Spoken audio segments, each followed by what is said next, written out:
Hello! Сіздермен бірге Диана, ағылшын тілі сабағы, бастапқы деңгей 12-ші сабақ.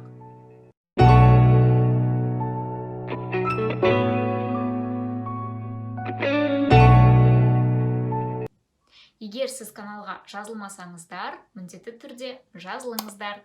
Өткен сабақтарда біз сын есімдерді үйренгенбіз, яғни big, beautiful, handsome, ал бүгін біз оларды салыстыратын боламыз. Егер сын есім бір немесе екі буыннан, көп жағдайда бір буыннан тұратын болса, онда бізге ER жұрнағы керек. Мысалы big, bigger, демек үлкен, үлкенірек, cold, colder, салқын, салқынырақ. Және де егер мысалы big сөзі G әрпінен аяқталып тұр ғой, дауыссыз, оның алдында дауысты дыбыс тұр.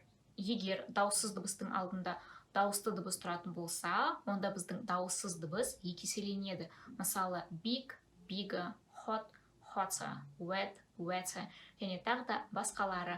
Ал енді мысалдар алып қарастырайық. Менің көлігім сенікіне қарағанда үлкенірек дейік. My car is bigger than yours. Бұл жерде than сөзі қарағанда деген мағынаны білдіреді. Егер сіз екі затты салыстыратын болсаңыз, міндетті түрде than сөзін қолдануыңыз керек.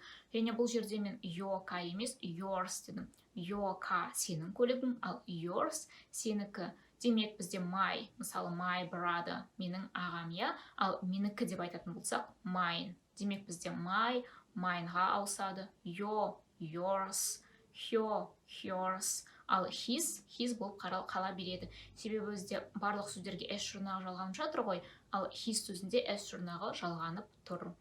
Келесі our, біздікі ours, their, theirs. Мысалы, whose book is it? Бұл кімнің кітабы? Сіз жауап бергенде it is my book, немесе it's mine. Бұл менікі деп жауап беруіңізге болады.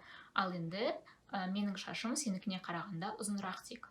My hair is longer than yours. Және де әрбір сөзде міндетті түрде етістік болу керек. Сондықтан етістікті ұмытпаймыз. Бұл жерде біз to be етістігін қолданып жатырық. Helen өзіне үлкенірек көлік қалайды. Helen wants a bigger car. Оның бойы Алинанікіне қарағанда ұзынырақ. She is taller than Алина. Ал егер біздің сөз екі немесе үш буыннан тұратын болса, онда бізге more сөзі керек. Мысалы beautiful, әдемі, more beautiful, әдемірек. Handsome сымбатты, more handsome сымбаттырақ. Polite сыпайы, more polite сыпайырақ. Dangerous қауіпті, more dangerous қауіптірек. Difficult қиын, more difficult қиынырақ. Мысалы, chemistry is more difficult than biology. Химия биологияға қарағанда қиынырақ. A rose is more beautiful than an apple tree. Раушан гүлі алма ағашына қарағанда әдемірек. Демек, сөз бір немесе екі буыннан тұратын болса, бізге ER жұрнағы керек, ал екі немесе үш буыннан тұратын сөздер болатын болса, бізге more сөзі керек. Ал енді күшейтпелі шырайда бір немесе екі буыннан тұратын сөздерге бізге the артиклі, сонымен қоса est жұрнағы керек. Мысалы, big үлкен, bigger үлкенірек, the biggest ең үлкен, hot, hotter, the hottest. Мысалы, бұл біздің қаладағы ең үлкен қонақ үй дейік. This is the biggest hotel in our city. Ол біздің сыныптағы ең ақылды оқушы. She is the smartest girl in our class. Ал егер сөз екі немесе үш буыннан тұратын болса, күшейтпелі шырайда, онда бізге the артиклі, сонымен қоса more сөзі mostқа ауысады. Демек, beautiful, more beautiful, the most beautiful, handsome, more handsome, the most handsome. Мысалы, ол біздің сыныптағы ең әдемі қыз дейік. She is the most beautiful girl in our class. Химия ең қиын пән. Chemistry is the most difficult subject. Ағылшын тілінде ережеден тыс сөздер де бар. Мысалы, мына таблицада көре аласыз. Мысалы, біз good сөзін алып қарайық. Яғни good дегеніміз жақсы, жақсырақ бізде better, және де ең жақсы the best.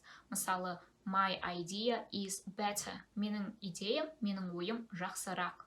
Немесе my idea is the best. Менің идеям ең жақсысы, ең күштісі.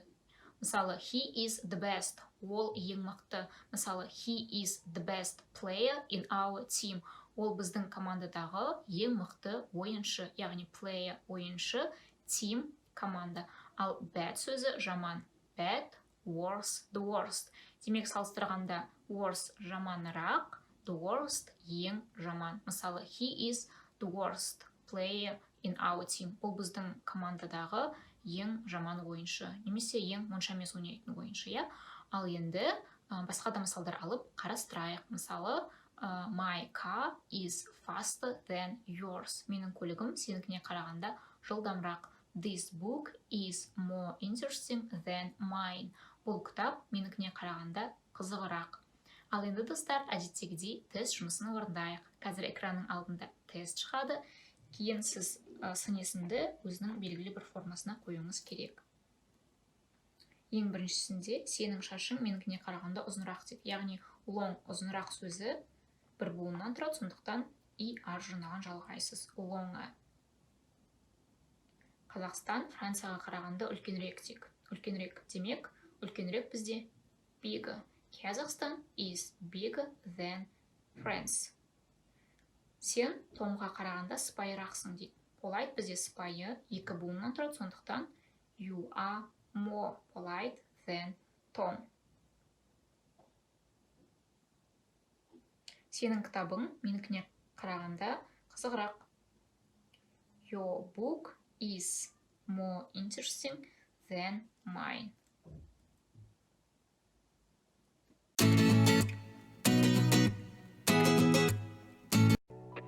Достар, бүгінге осы сөздерді міндетті түрде жаттаңыздар. Сұрақтарыңыз болатын болса, комментарий қалдырыңыздар. Мен міндетті түрде жауап беретін боламын. Келесі сабақта кездескенше, бай-бай!